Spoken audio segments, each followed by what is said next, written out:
Hello friends, இன்னைக்கு இருக்க பரபரப்பான உலகத்துல நம்ம எல்லாருமே ஏதோ ஒரு சமயத்துல கடினமான சூழ்நிலைகளை சந்திக்க நேரிடுது. எதிர்பார்க்காத சவால்கள், இழப்புகள், தோல்விகள், இப்படி இந்த லைஃப் நம்மள பல்வேறு சோதனைக்கு உட்படுத்துது. நம்ம வாழ்க்கையில நடக்கிற சில விஷயங்களை பாக்குறப்போ அழுறதா இல்ல சிரிக்கிறதான்னு தெரியாம இருக்கும். வாழ்க்கை சில நேரங்கள்ல இல்ல பல நேரங்கள்ல இப்படிதான் நம்மள பந்தாடிட்டு இருக்கு. அந்த மாதிரியான சூழ்நிலைகள்ல மனசளவுல நொந்து நூடுல்ஸ் ஆகி துவண்டு போறது இயல்பான விஷயம்தான். ஆனா இந்த மாதிரி நேரத்துல நம்மள எது தாங்கி பிடிக்கும் தெரியுமா? நம்மளோட மன உறுதி தான். அது எப்படி? ஒரு கதை சொல்றேன் கேளுங்க. எனக்கு தெரிஞ்ச ஒரு தாத்தா இருக்காரு. அவர் பேரு முத்துசுவாமி. வயசு கண்டிப்பா 70க்கு மேல இருக்கும். அவங்களுக்கு பசங்க கிடையாது. சோ கடைசி காலத்துல யார்கிட்டையும் கையேந்த கூடாதுங்கிற கொள்கையோடு அந்த தாத்தாவும் பாட்டியும் எங்க ஏரியா முக்குல ரோட்டோரமா ஒரு குட்டி கடை போட்டு தோசை சுட்டு வித்து அதுல வர வருமானத்துல அவங்க செலவுகளை பாத்துட்டு இருந்தாங்க. விடிய காலையில 4 மணிக்கு எழும்பி சட்னி சாம்பாரையும் வச்சு சுட சுட தோசை வைப்பாங்க. எனக்கு தெரிஞ்சு அந்த தாத்தா பாட்டி கடை ஒரு நாள் கூட லீவுன்னு சொல்லி மூடினதே இல்ல. அப்படி வேலை பார்ப்பாங்க. ஆனா போன வருஷம் தீபாவளி அப்போ எங்க ஏரியால இருக்க குட்டி பசங்க பட்டாசு வெடிக்கும் போது அதுல ஒரு ராக்கெட் நேரா போய் அந்த தாத்தா பாட்டி கடையில இருக்க கூரை மேல பட்டு பெரிய ஃபயர் ஆக்சிடென்டே ஆச்சு. அவங்களோட கடை மொத்தமும் காலி. சுத்தி இருந்த எல்லாருமே பாவமா பார்த்தாங்க. அவ்வளவுதான், எல்லாமே முடிஞ்சு போச்சு. இனி அவங்க யாசகம் பண்ணிதான் அவங்களோட மீதி காலத்தை கழிக்கணும்னு பேச தொடங்கினாங்க. அதுக்கப்புறம் எல்லாருமே அவங்க பொழப்ப பார்க்க போயிட்டாங்க. ஆனா அடுத்த 2வது நாள் யாருமே எதிர்பார்க்காத ஒரு ஆச்சரியம் அங்க நடந்துச்சு. எந்த இடத்துல அவங்களோட கடை எரிஞ்சு மண்ணோடு மண்ணா போச்சோ அதே இடத்துல அந்த தாத்தாவும் பாட்டியும் ஒரு கல்ல போட்டு திருப்பியும் தோசை கடையை ஸ்டார்ட் பண்ணாங்க. அவங்க நினைச்சிருந்தா அவங்களோட முதுமையை வயசையும் காரணம் காட்டி எல்லாரும் சொன்ன மாதிரி யாசகம் பண்ணி அவங்களோட மீதி காலத்தை கழிச்சிருக்கலாம். ஆனா யார்கிட்டயும் நிக்க கூடாதுங்கிற அந்த வைராக்கியமும் அந்த மன உறுதியும் தான் அவங்கள அதே இடத்துல திருப்பியும் கடை போட வச்சுது. சோ இந்த மன உறுதிய நீங்க எப்படி வளர்க்கறது, இத பத்தி தான் இந்த வீடியோல டீடைல்டா பார்க்க போறோம். வாங்க வீடியோக்குள்ள போலாம். ஃபர்ஸ்ட், மன உறுதினா என்னன்னு பாத்துருவோம். மன உறுதிங்கிறது வாழ்க்கையில எவ்வளவு பெரிய பிரச்சனை வந்தாலும், கஷ்டம் வந்தாலும், தோல்வி வந்தாலும் ஆக்டர் அஜித் குமார் சொல்ற மாதிரி நெவர் எவர் கிவ் அப்ங்கிற மைண்ட் செட்ல இருக்கிறது தான் மன உறுதி. நீங்க டிசைட் பண்றதுக்கு முன்னாடி 1000 தடவை, ஏன் 10,000 தடவை யோசிச்சுக்கோங்க.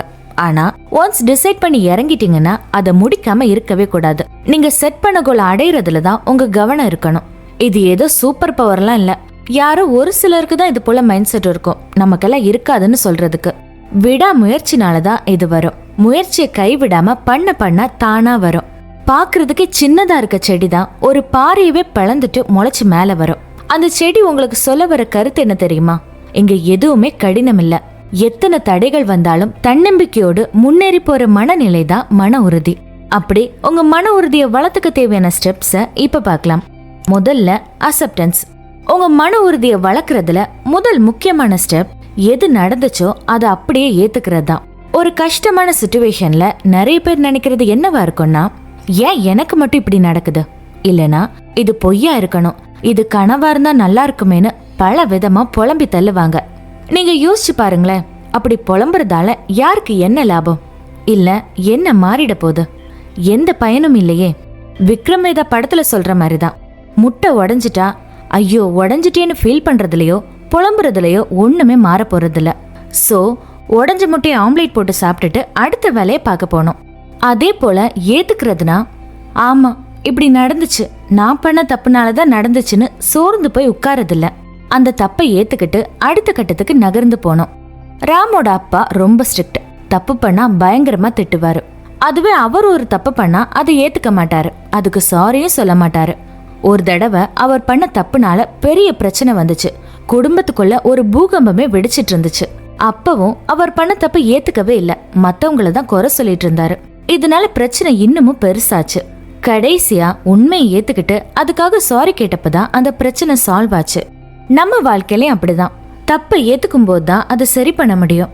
ஒருவேளை அதை ஏத்துக்காம இருந்தா ராமோட அப்பாக்கு நடந்த மாதிரிதான் இன்னும் பெரிய பிரச்சனையா வரும். சோ ஒரு பிரச்சனை இருக்குன்னு ஏத்துக்கிட்டாலே அதை சரி பண்றதுக்கான முதல் ஸ்டெப்பை எடுத்தாச்சுன்னு அர்த்தம். அடுத்தது, டெவலப் பாசிட்டிவ் தாட்ஸ். உங்களோட எண்ணங்கள் தான் உங்களை இயக்குற சக்தி. அந்த எண்ணங்கள் தான் நம்மளோட செயல்களையும் மனநிலையையும் தீர்மானிக்குது. சோ ஒரு கஷ்டம், சோதனை, தோல்வின்னு வரும்போது நெகட்டிவ் எண்ணங்கள் வர்றது இயற்கையான விஷயம்தான். ஆனா அதிலே இருந்துடக்கூடாது. ஒரு ஜூல 2 குரங்கு ஒரே ரூம்ல இருந்துச்சு. அதுல ஒரு கண்ணாடி இருந்துச்சு. முதல் குரங்கு கண்ணாடியில தன்னை பார்த்து, ச்சே, நான் ஏன் இவ்வளவு கேவலமா அசிங்கமா இருக்கேன்னு ரொம்ப ஃபீல் பண்ணி அழுதுச்சான். அதே நேரத்துல 2வது குரங்கு தன்னை கண்ணாடியில பார்த்து, வாவ், நான் எவ்வளவு அழகா இருக்கேன்னு சொல்லி சந்தோஷப்பட்டுச்சான். 2 குரங்கும் பார்த்தது ஒரே கண்ணாடி தான். ஆனா எண்ணங்கள் வேற வேற. நம்ம வாழ்க்கையும் அப்படிதான். கஷ்டமான சிச்சுவேஷன்லயும் பாசிட்டிவா யோசிச்சா அதுல இருந்து விடுபட ஒரு வழியை கண்டுபிடிக்கலாம். நீங்க எவ்வளவு சோகத்துல இருந்தாலும் உங்களுக்கு பிடிச்சவங்க கிட்ட இருந்து வர ஒரு ஃபோன் கால் இல்ல ஒரு மெசேஜ் எப்படி உங்க முகத்துல ஒரு சின்ன ஸ்மைல கொண்டு வருமோ, அதே போல சின்ன சின்ன விஷயங்களை கூட பெருசா நினைச்சு பாருங்க. எல்லா கஷ்டத்திலையும் ஒரு நல்ல விஷயம் ஒளிஞ்சிருக்கும். அதை தேடி கண்டுபிடிங்க. உங்களுக்கு இருக்க பலம், இதுக்கு முன்னாடி நீங்க ஃபேஸ் பண்ணி சமாளிச்ச கஷ்டங்கள், உங்களோட எல்லா கஷ்டத்திலையும் கூடவே நின்ன உங்க ஃப்ரெண்ட்ஸ், இப்படி பாசிட்டிவான விஷயங்களை நினைச்சு பாருங்க. இன்னும் சொல்ல போனா ஒரு சின்ன நன்றி உணர்வு கூட உங்க மனநிலையை மாத்திர சக்தி கொண்டதா இருக்கு. சோ கிராட்டிடியூட பிராக்டிஸ் பண்ணுங்க. உங்களுக்கு ஒருத்தர் ஹெல்ப் பண்ணா அவருக்கு நன்றி சொல்லுங்க. இந்த மாதிரி சின்ன சின்ன பாசிட்டிவ் எண்ணங்கள் தான் பெரிய மன உறுதியை கொடுக்கும். 3வது, கோல் செட்டிங் அண்ட் ஸ்மால் விக்டரிஸ். ஒரு கஷ்டமான சூழ்நிலையில நமக்கு கண்ணை கட்டி காட்டுல விட்ட கதையா தான் இருக்கும். எந்த பக்கம் போறதுன்னு தெரியாது, என்ன பண்ணணும்னு புரியாது. ஒரு பதட்டமான சூழ்நிலைக்கு தள்ளப்படுவோம். தொலைஞ்சு போன மாதிரி ஃபீல் பண்ணுவோம். இந்த உணர்வை தடுக்க சின்ன அதே நேரம் ஈஸியா அடையக்கூடிய இலக்கை செட் பண்றது முக்கியம். பெரிய கோலை சின்ன சின்ன டாஸ்கா டிவைட் பண்ணி அதை ஒன்னா முடிக்கும் போது ஒரு விதமான கான்பிடன்ஸ் கிடைக்கும். சின்ன சின்ன வெற்றிகள் தான் பெரிய சவால்களை எதிர்கொள்ளக்கூடிய அளவுக்கு ஊக்கத்தை கொடுக்கும். ஒரு பெரிய மலை ஏறது கஷ்டமா தெரியலாம், அதுக்காக தான் வாட்ச் யுவர் நெக்ஸ்ட்னு சொல்லுவாங்க. அதாவது மலை ஏறணும்னு நினைச்சா மலையை பார்க்க கூடாது, உங்களோட அடுத்த அடிகளை பார்த்தா போதும், நீங்க மலையோட உச்சிக்கே போயிடலாம். ராகுல் ஸ்கூல்ல ஒரு பிலோ அவரேஜ் ஸ்டூடெண்ட் தான். சரியா படிக்க மாட்டான். அதனாலே அவனை கிளாஸ்ல எல்லாரும் கிண்டல் பண்ணுவாங்க. ஆனா ராகுலுக்கு படிக்கணும்னு தான் ஆசை. அதுக்கான வழி தெரியாம சோகமா இருந்தான். இத கவனிச்ச அவனோட டீச்சர் அவனோட எண்ணங்களை புரிஞ்சுக்கிட்டு அவனை கூப்பிட்டு, நீ டெய்லி ஒரு கொஸ்டின் ஆன்சர் படிச்சு பார்க்காம என்கிட்ட எழுதி காட்டுன்னு சொன்னாங்களாம். ராகுலும் செம்ம ஆர்வமா டீச்சர் சொன்ன மாதிரி பண்றதுக்கு முடிவு பண்ணி முதல் நாள் ஒரு கொஸ்டின் ஆன்சரை படிச்சு எழுதி காட்டினான். அதுல ராகுலுக்கு ஒரு கான்பிடன்ஸ் கிடைச்சது. அதுக்கப்புறம் டெய்லி ஒரு டாபிக் படிச்சு அதை மனப்பாடம் பண்ணி டீச்சர் கிட்ட எழுதி காட்ட ஸ்டார்ட் பண்ணான். டீச்சரும் அவனுக்கு கரெக்ஷன் பண்ணி அனுப்பிடுவாங்க. எண்ணி 3 மாசத்துல ஒரு சப்ஜெக்ட் ஃபுல்லா முடிச்சானா. கடைசியில மத்த பசங்களை கம்பேர் பண்ணும்போது ராகுல் தான் நல்ல மார்க் வாங்கியிருந்தா. இதே கான்செப்ட் தான் உங்க லைஃப்லயும் அப்ளை பண்ணணும். எவ்வளவு பெரிய பிரச்சனையா இருந்தாலும் அதை சின்ன சின்னதா பிரிச்சு ஒவ்வொரு ஸ்டெப்பா ஃபினிஷ் பண்ணுங்க. ஒவ்வொரு சின்ன வெற்றி தான் உங்களோட மன உறுதியை அதிகரிக்கும். அடுத்தது, கிரியேட்டிங் எ சப்போர்ட் சிஸ்டம். நாம எல்லாரும் மனுஷங்க தான். நமக்கும் மத்தவங்களோட உதவியும் ஆதரவும் தேவைப்படும். கஷ்டம் வரும்போது யாராவது ஒருத்தர் தோல்ல சாஞ்சுக்க தோணும். சோ நம்மளை சுத்தி ஒரு நல்ல சப்போர்ட் சிஸ்டம் உருவாக்குறது ரொம்ப முக்கியம். அது உங்க ஃப்ரெண்ட்ஸா இருக்கலாம், உங்க ஃபேமிலியா இருக்கலாம், உங்களுக்கு நம்பிக்கையான யாரா வேணாலும் இருக்கலாம். இப்ப IPL சீசன். சோ மேட்ச் பார்க்கும்போது அஸ் அ ஆடியன்ஸா இவங்க பேட்டிங் சரியில்லை, அவங்க ஃபீல்டிங் சரியில்லைன்னு யாரோ ஒருத்தரை குறை சொல்லிட்டு இருப்போம். ஆனா கிரிக்கெட் விளையாடுற பிளேயர்ஸ் அப்படி பண்ண மாட்டாங்க. ஒரு டீம் தோத்துட்டா மத்தவங்கள பிளேம் பண்ணாம அடுத்து என்ன பண்ணலாம், எப்படி இப்ப நடந்த தப்ப அடுத்த மேட்ச்ல சரி பண்ணலான்னு ஒரு டீமா தான் டிஸ்கஷன் பண்ணுவாங்க. அதுக்கு பேர் தான் டீம் ஒர்க். இதே போலதான் உங்க லைஃப்ல ப்ராப்ளம்ஸ் வரப்போ நீங்க கிரியேட் பண்ண சப்போர்ட் சிஸ்டம் பர்சன் கூட பேசும்போது உங்களுக்கு புது புது ஐடியாஸ் கிடைக்கும். இல்லனா அவங்க சொல்ற சின்ன ஆறுதல் கூட உங்களுக்கு பெரிய தெம்ப கொடுக்கும். சோ ஹெல்ப் கேக்குறது எப்பவுமே உங்களோட வீக்னஸ காட்டாது, அது உங்களோட மன உறுதியை இன்னும் அதிகப்படுத்தும். அடுத்ததா செல்ஃப் கேர். மன உறுதியை நல்லா வச்சுக்கிறதுக்கு உங்களை நீங்க கவனிக்கிறதும் பாத்துக்கிறதும் ரொம்ப முக்கியம். நீங்க உடல் ரீதியா நல்லா இருந்தாதான் மனசளவுல வலிமையா இருக்க முடியும். போதுமான தூக்கம், healthy diet, food, physical exercise, அப்புறம் உங்களுக்கு பிடிச்ச விஷயங்களை ஹேபிட்டா பண்றது, இதெல்லாம் உங்க மனசையும் உடம்பையும் ஆரோக்கியமா வச்சுக்கும். யோகா, மெடிடேஷன் எல்லாம் உங்க மனசை அமைதிப்படுத்துற எக்ஸசைஸ். இது உங்க மன உறுதியை அதிகரிக்க ஹெல்ப் பண்ணும். ஷாலினின்னு ஒரு டாக்டர், ரொம்ப நல்லவங்க. மக்களுக்கு சேவை பண்றதுக்காகவே டாக்டர் ஆனவங்க. ரொம்ப கம்மியான கன்சல்டேஷன் ஃபீஸ் தான் வாங்குவாங்க. அதே போல நிறைய பேருக்கு ஃப்ரீயாவே ட்ரீட்மெண்ட் பார்த்திருக்காங்க. ஒரு நாள் அந்த டாக்டர் இருந்த ஊர்ல ஒரு கொடிய நோய் பரவ ஆரம்பிச்சிருச்சு. அதனால அந்த டாக்டர் நேரங்காலன்னு பார்க்காம மக்களுக்கு ட்ரீட்மெண்ட் பார்த்துட்டு இருந்தாங்க. 3 நாள் கண்டினியூஸா 24 மணி நேரமும் டியூட்டி பார்த்துட்டு இருந்தவங்க சடனா மயக்கம் போட்டு விழுந்திருக்காங்க. உடனே அங்க இருந்த கோ டாக்டர்ஸ் அவங்கள ட்ரீட் பண்ணப்போ தெரிய வந்துச்சு. தொடர்ந்து 3 நாள் மக்களை காப்பாத்த போராடிட்டு இருந்ததால சரியா சாப்பிட கூட டைம் இல்லாம, சாப்பிடாம தூக்கம் இல்லாம டியூட்டி பார்த்திருக்காங்க. ஷாலினி டாக்டர் மத்தவங்களுக்காக ஓடுனதுல அவங்கள சரியா பாத்துக்காம இருந்திருக்காங்க. அதனாலதான் மயங்கி விழுந்திருக்காங்க. இப்படி நாமளும் லைஃப்ல ஜெயிக்கணும், உழைக்கணும்னு ஓடி ஓடி நம்ம உடம்பையும் மனசையும் கவனிக்காம விட்டுடுறோம். அதனால ஒரு கஷ்டமான நேரத்துல நம்மளால தாக்கு பிடிச்சு நிக்க முடியாம போயிருது. இதனாலதான் சொல்றேன், ஃபர்ஸ்ட் உங்களை பாருங்க. இது ஆக்டர் நாகேஷ் ஒரு படத்துல அழகா சொல்லிருப்பாரு. நீங்க ரோட்ல போகும்போது கீழே விழுந்து கால்ல அடிபட்டு பிளட் வருது. அப்போ அங்க ஒரு அழகான பொண்ணு நிக்குது. நீங்க அந்த பொண்ணை பாப்பீங்களா, இல்ல உங்க கால்ல வர பிளட்ட பார்த்து ட்ரீட்மெண்ட் பண்ண பாப்பீங்களா? கண்டிப்பா உங்க கால்ல வர பிளட்ட ஸ்டாப் பண்ணதான் நினைப்பீங்க. அதே போலதான் நீங்க மத்தவங்களுக்காக ஓடணும், உழைக்கணுங்கிறது தப்பு இல்ல. ஆனா உங்களை ஃபர்ஸ்ட் நீங்க நல்லா பாத்துக்கணும். உங்களை நீங்களே கவனிச்சுக்கிறது, செல்ஃப் கேர் பண்றது, இது எதுவுமே சுயநலம் இல்ல. அது உங்களை மேலும் வலிமையாக்குற ஒரு முதலீடு. So take care of yourself. 6வது, லேர்னிங் ஃப்ரம் ஃபெயிலியர்ஸ்.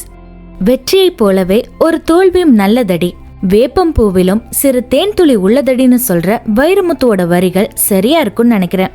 தோல்விங்கிறது நம்ம லைஃபோட ஒரு அங்கம். தோல்வியை பார்க்காத மானுட பிறவிகள் இந்த பூமியில இல்லவே இல்ல. அப்படி இருந்தா அவங்க மனுஷனே இல்ல. சோ தோல்வி அடையிறது விஷயம் இல்ல, அதை எப்படி கையாள்றீங்க அதான் விஷயம். தோல்வியை கண்டு துவண்டு போறவங்க முடங்கி போறாங்க. அதை எதிர்கொள்றவங்க தான் எதிர்நீச்சல் போட்டு வாழ்க்கையை ஜெயிக்கிறாங்க. தோல்வி அடைஞ்சதும் அவ்வளவுதான் போங்க, சோழிய முடிச்சு விட்டீங்கன்னு போகாம இருங்க பாய்னு சொல்லி புதுசா அப்கிரேட் ஆகி ரீஎன்ட்ரி கொடுக்கணும். நீங்க பண்ண தப்ப சரி பண்ணி திருப்பி அதை ட்ரை பண்ணணும். தாமஸ் ஆல்வா எடிசன் பல்பை கண்டுபிடிக்கிறதுக்கு முன்னாடி 1000 தடவை தோத்து போனாராம். இத பத்தி ஒருத்தர் அவர்கிட்ட, நீங்க இவ்வளவு தடவை தோத்து போன பிறவும் எப்படி நம்பிக்கையோட இருக்கீங்கன்னு கேட்டாராம். அதுக்கு எடிசன் சொன்னாரா, நான் தோக்கல, ஒவ்வொரு தடவையும் பல்பு வேலை செய்யாம போனதுக்கு ஒரு புது ரீசனை கண்டுபிடிச்சேன்னு சொன்னாராம். பாத்தீங்களா எப்படி எடிசன் ஒரு ஃபெயிலியரை அவரோட லெசனை பார்த்தாருன்னு? உங்க வாழ்க்கையும் அப்படிதான். ஒவ்வொரு தோல்வியும் ஒரு புது லெசனை, எக்ஸ்பீரியன்ஸை கத்து கொடுக்கும். ஒருவேளை ஒரே லெசன் திருப்பி திருப்பி வந்துச்சுன்னா நீங்க இன்னும் அந்த லெசனை சரியா கத்துக்கலன்னு அர்த்தம். அப்போ நீங்க செஞ்ச தப்ப திருத்திக்கிட்டு இன்னும் பெட்டரா பண்ண ஒரு சான்ஸ் கொடுக்கணும். சோ தோல்வியை பார்த்து பயப்படாம அதுல இருந்து என்ன கத்துக்கிட்டீங்கன்னு பாருங்க. அது உங்க மன உறுதியை இன்னும் அதிகப்படுத்தும்.